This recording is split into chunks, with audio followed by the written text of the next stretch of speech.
Hi friends. மேனிஃபெஸ்டேஷன்னா உங்கள் எல்லாருக்கும் என்னன்னு தெரியும். இன்றைக்கி நம்ம என்ன பார்க்க போகிறோன்னா குவாண்டம் மேனிஃபெஸ்டேஷன். தமிழில் இதை குவாண்டம் வெளிப்பாடு அப்படின்னு சொல்லுவாங்க. நம்மளுடைய தாட்ஸ் அண்டு எமோஷ்னலை வச்சு அட்ராக்ட் பண்ணுறது தான் குவாண்டம் மேனிஃபெஸ்டேஷன்னு சொல்கிறோம். இப்போது நீங்கள் ஹாப்பி மூடில் இருக்கீங்கன்னு வச்சுக்கோங்க. எப்படி இருப்பீங்க? எந்த ஒரு ப்ராப்ளமும் இல்லாமல் ரொம்ப பீஸ்ஃபுல் மைண்டோட நீங்கள் செய்ய வேண்டிய வேலையை நீங்கள் கரெக்டாக செய்வீங்க. எந்த ஒரு டிஸ்டர்பன்ஸும் இல்லாமல் செய்வீங்க. இதே நீங்கள் பேட் மூடில் இருந்தீங்கன்னா கோவப்படுவீங்க, ரொம்ப டென்ஷனாக இருப்பீங்க, எரிச்சலாக இருப்பீங்க. ப்ராப்ளம்ஸ் தான் உங்கள் தாட்ஸ் எல்லாம் இருந்துக்கிட்டே இருக்கும். இதனால் நீங்களும் நிம்மதியாக இருக்க மாட்டீங்க. மற்றவங்களுக்கும் நிம்மதியாக இருக்க உங்களால் இருக்க விட முடியாது. ஏன்னா நீங்கள் ஒரு டிஸ்டர்பன்ஸாகவே இருப்பீங்க. இது சிம்பிள் லாஜிக் தான். நம்ம நல்லது செஞ்சால் நமக்கு நல்லது ரிஃப்ளெக்ஷன் ஆகும். நம்ம கெட்டது செஞ்சோன்னா கெட்டது நமக்கு ரிஃப்ளெக்ஷன் ஆகும். நீங்கள் சீக்ரெட் என்ற புக்கில் இருந்து இந்த மேனிஃபெஸ்டேஷன் அது எப்படின்றத பற்றி நீங்கள் தெரிஞ்சிருப்பீங்க. நம்ம குவாண்டம் மேனிஃபெஸ்டேஷனை பற்றி இந்த டீட்டெயிலாக இந்த வீடியோவில் பார்ப்போம். குவாண்டம் மெக்கானிக்ஸுக்கும் மேனிஃபெஸ்டேஷனுக்கும் இருக்கிற தொடர்பை இப்போ நம்ம பார்ப்போம். நம்மளுடைய மேனிஃபெஸ்டேஷன் எப்படி யூனிவர்ஸருக்கு ஷார்ட்டாக அனுப்புறதுன்னு பற்றி பார்ப்போம். இப்போது மனுஷனுடைய உடம்புல ஒரு உறுப்பை எடுத்துக்கிட்டோன்னா அது உள்ளே டீப்பாக நம்ம போனோம்னா ஃபைனலி அணு இருக்கும். அணுவில் பார்த்தீங்கன்னா புரோட்டான், எலக்ட்ரான், நியூட்ரான்ஸ் இருக்கும். அதுக்கப்புறம் பார்த்தீங்கன்னா இன்னும் இன்டிப்த்தாக போனீங்கன்னா ஃபுல் அண்ட் ஃபுல்லு எனர்ஜி தான்.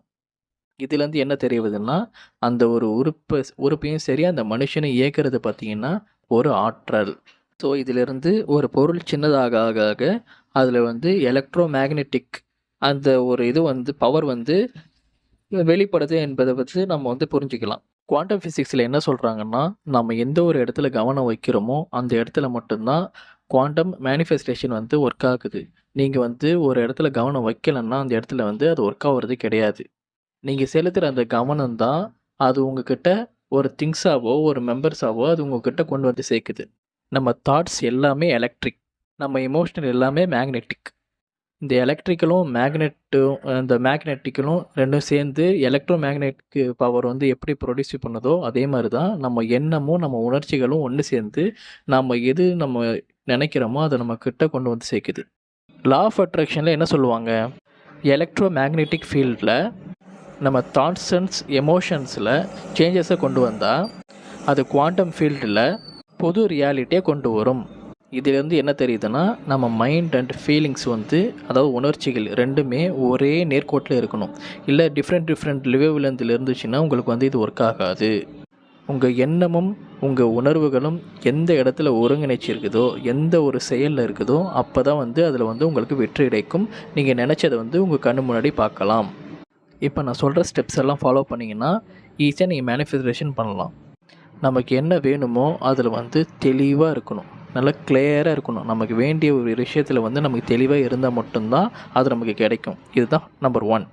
நமக்கு எக்கச்சக்க விஷயங்கள் தேவைப்படலாம். பட் எது அதில் ரொம்ப இம்பார்ட்டண்ட்டோ ரொம்ப முக்கியமோ அதை மட்டும் ஃபஸ்ட்டு மேனிஃபெஸ்டேஷன் பண்ண ட்ரை பண்ணுங்கள்.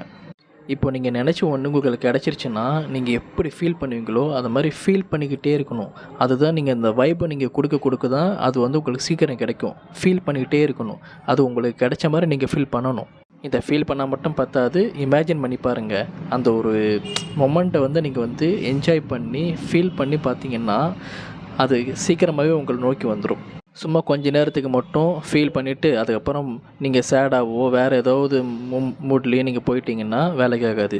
நீங்கள் அதே ஒரு ஹாப்பி மூட்லேயே இருக்க நீங்கள் ட்ரை பண்ணணும். அந்த ஒரு மொமெண்ட் நீங்கள் என்ஜாய் பண்ணி ரசிக்கணும். அப்போ இருந்தால் மட்டும்தான் உங்களுக்கு சீக்கிரம் வரும். நீங்கள் உங்கள் மூட் சேஞ்ச் பண்ணிக்கிட்டே இருந்தீங்கன்னா அது அவ்வளோ சீக்கிரம் வராது, வர லேட்டு தான் ஆகும். நீங்கள் இருக்கிற மூடில் நல்லா கண்டினியூஸாக ஹோல்ட் பண்ணி வச்சு நல்லா சந்தோஷமாக இருக்கணும். அந்த மூடில் எப்போவுமே இருந்தீங்கன்னே இருக்கணும். சேஞ்சஸ் கொண்டு வரக்கூடாது. அப்புறமா நீங்கள் எதிர்பார்த்து காத்துக்கிட்டே இருங்க. நாம் ஆசைப்பட்டது, நம்ம நினச்சது நம்மளை நோக்கி வந்துக்கிட்டு இருக்குன்னு சொல்லிட்டு நீங்கள் ஒரு எதிர்பார்ப்போடு இருந்துக்கிட்டே இருங்க. அந்த விஷயம் நடந்து முடிகிற வரைக்கும் நீங்கள் இந்த ரொட்டீனாக இதை பண்ணினே இருக்கணும். இமேஜின் பண்ணணும், ஃபீல் பண்ணணும், அதை பற்றி நினச்சிக்கிட்டே இருக்கணும். நீங்கள் எந்த அளவுக்கு தொடர்ந்து நினச்சிக்கிட்டே இருக்கீங்களோ, ஃபீல் பண்ணிட்டு இருக்கீங்களோ, இமேஜின் பண்ணிட்டு இருக்கீங்களோ அவ்வளோ சீக்கிரம் அது நடக்கும். அது நடக்கிற வரைக்கும் அதை செஞ்சுக்கிட்டே இருக்கணும். நான் சொன்ன மாதிரி நீங்கள் செஞ்சீங்கன்னா கன்ஃபார்மாக நீங்கள் நினச்சது உங்கள் கண்ணு முன்னாடி நிற்கும். நீங்கள் மனக்கண்ணில் எது பார்க்குறீங்களோ அது உங்கள் கைக்கு கண்டிப்பாக கிடைக்கும். எப்போவுமே பாசிட்டிவாக இருங்க. நீங்கள் பாசிட்டிவாக எந்த அளவுக்கு இருக்கீங்களோ அந்தளவுக்கு ஒரு குட் மொமெண்ட் வந்து ஒரு குட் மூடில் வந்து நீங்கள் இருப்பீங்க. அப்படி இருக்க பார்த்து வந்து உங்களை அறியாமலே நீ எது நினைக்கிறீங்களோ அதை வந்து உங்களை நோக்கி இழுப்பீங்க. அதனால் வந்து பாசிட்டிவாக இருங்க. பாசிட்டிவாக இருந்தால் மட்டும்தான் நீங்கள் எல்லாத்தையும் இழுக்கிறதுக்கான ஒரு உணர்ச்சியில் நீங்கள் இருப்பீங்க. அது வந்து நீங்கள் நினச்சதை அடையிறதுக்கான ஒரு கரெக்டாக இருக்கும். அந்த ஒரு வேவ் லென்த்தில் நீங்கள் இருப்பீங்க. ஒரு சின்ன ஸ்டோரி மாதிரி பார்ப்போம். ஒரு அப்பா புள்ள இருக்காங்க. அவங்க பையனுக்கு வந்து வேலை தேடின்னு இருக்காங்க.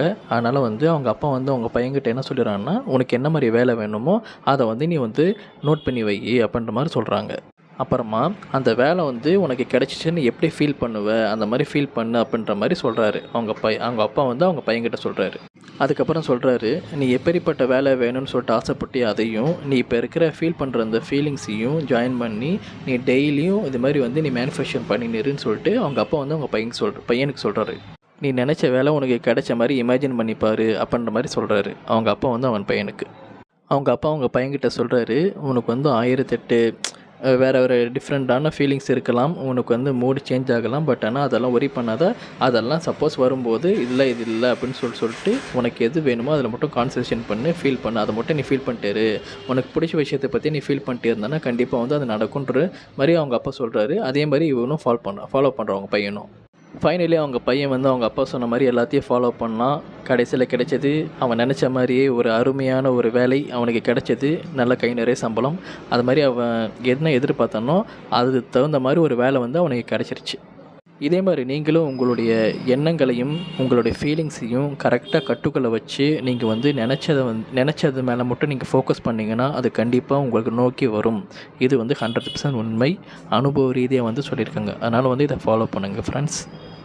இன்றைய வீடியோ அவ்வளோதான் ஃப்ரெண்ட்ஸ். இப்போ என்ன சப்ஸ்கிரைப் பண்ணி வச்சுக்கோங்க. மேற்கொண்டு நான் எந்த வீடியோ போட்டாலும் உடனுக்குடன் உங்களுக்கு வந்து சேரும். நன்றி, வணக்கம்.